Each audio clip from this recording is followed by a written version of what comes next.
อันเป็นหูเหียหันอเปียนมันเนี่ยอันเป็นเหตุการณ์กุศลเนี่ยเป็นจังไหนนอนนี่ปัญหาซาพิเศษเขาดูเนี่ยเขาเป็นอันกั้มอันแถมตาอะไรนี่ปั่นเว้ยตาออกก้นเว้ยวันนี้นะมันจะเป็นจังไหนเพราะว่าเขามีสติว่ามีหยางก็มีหยางก็หันมันหูลองมันวันไหนก็มือเราก็ไม่ห้าก็ไม่เนาะต่อมาแต่หนาในจมือท่าในสองมาก็มาเพราะนั้นอุปาทานอันจับจ้อยจ่องมีอุปาทานเขามาน่ะเพราะอุปาทานเขามาเพราะในเหตุการณ์นี้ก็มูกุศลเพราะอุปาทานในเขามาน่ะนะก็ไม่พอตายมากเพราะไหนอันกุศลห้องมันเคยจัดปานหน่อยเนี่ยตีชันเทียวก็ไม่พอตีชันเทียแล้วน่ะดูเจอเนี่ย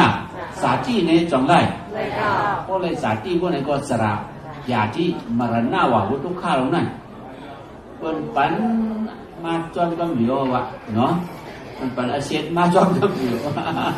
เนาะเป็นเจ้าไหนนั่นนะอันนี้ใครสุก็ฮาหลุดป่องเจอเนาะว่าแต่ที่ผู้หัน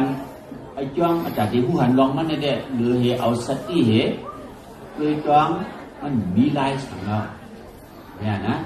ตัวเขาเนี่ยเขาอะไรว่าหัวมันเป็นมันทำมันตายมันทุกข์ข้าบ่ไปตายในก็ตามมันจะเลยกินตามมันจะเลยย่างตามมันจะเลยนุ่งจะเลยไว้ตามมันจะเลยอยู่กว่าแต่